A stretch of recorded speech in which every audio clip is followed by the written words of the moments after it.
সবজির পর এবার নাটোরে 18 তরুণের উদ্যোগে সুলভে গরুর মাংস বিক্রির কার্যক্রম শুরু হয়েছে। জনতার বাজার নামের এই কার্যক্রম চলবে মঙ্গলবার ও শুক্রবার। প্রথম দিনই ভালো সাড়া পাওয়া গেছে। মানসম্মত মাংস পেয়ে খুশি ক্রেতারাও। একমাত্র ওয়ালটন এসি দিচ্ছে 1 বছরের রিপ্লেসমেন্ট গ্যারান্টি এবং কম্প্রেসারের 10 বছরের গ্যারান্টি। নাটোর শহরে 680 থেকে 700 টাকা কেজি দরে গরুর মাংস বিক্রি করছেন ব্যবসায়ীরা। তবে 18 জন শিক্ষার্থীর উদ্যোগে জনতার বাজারে বিক্রি হচ্ছে সেই মাংস 640 টাকা দরে। নিম্ন আয়ের মানুষদের আমিষের চাহিদা বিবেচনায় 250 গ্রাম মাংস বিক্রি হচ্ছে এখানে। মঙ্গলবার সকাল 7:30টায় মাদ্রাসা মোড়ে সাশ্রয়ী দামে মানসম্মত গরুর মাংস পেয়ে ভিড় করছেন ক্রেতারা। অনেকেই সাধ্য অনুযায়ী মাংস কিনছেন এখান থেকে। জনপ্রতি সর্বনিম্ন 250 গ্রাম থেকে সর্বোচ্চ 3 কেজি পর্যন্ত মাংস কিনতে পারছেন ক্রেতারা।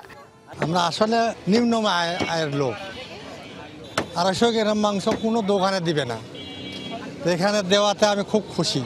এখানে আড়া গরু একটা জবাই হয়েছে এবং অত্যন্ত ভালো মাংস, এবং আমি এখানে নিলাম এবং কোনো পুরো হাড় হাড্ডি নাই এবং খুব যত্ন সহকারে তারা মাংসটা আমাদের দিয়েছে। অন্য জায়গার থেকে অনেকটাই দাম কম, আর মাংসর গুণমান ভালো।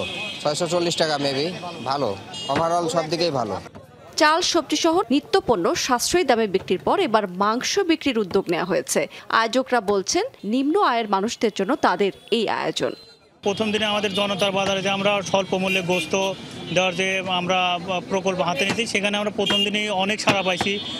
সকল শ্রেণী পেশার মানুষই আমাদের এখান থেকে গোস্ত সংগ্রহ করছে। আমাদের উদ্দেশ্য হলো যে ফ্রেশ মাংস মানুষের মাঝে যাতে আমরা বিক্রয় করতে পারি, এই উদ্দেশ্যে আর কি আমরা এখানে জনতার বাজারে সর্বকম মূল্যে আমরা সবার মাঝে মাংস বিক্রয় করতেছি। 250 গ্রাম থেকে শুরু করে সর্বোচ্চ 3 কেজি পর্যন্ত বিক্রি করছে, যেন স্বল্প আয়ের যারা মানুষ আছে তারা যেন মাংসের স্বাদ গ্রহণ করতে পারে। এবং আমরা কোয়ালিটি ইনশিওর করতেছি যেন মানুষ সুস্থ সবল গরুর মাংস খেয়ে তাদের স্বাস্থ্য ভালো থাকে। ক্রেতাদের চাহিদা অনুযায়ী বাজারের পরিসর আরও বাড়াবে বলে জানিয়েছে এই স্বেচ্ছাসেবী সংগঠনের সদস্যরা। রাবেয়া স্মৃতি, যমুনা নিউজ।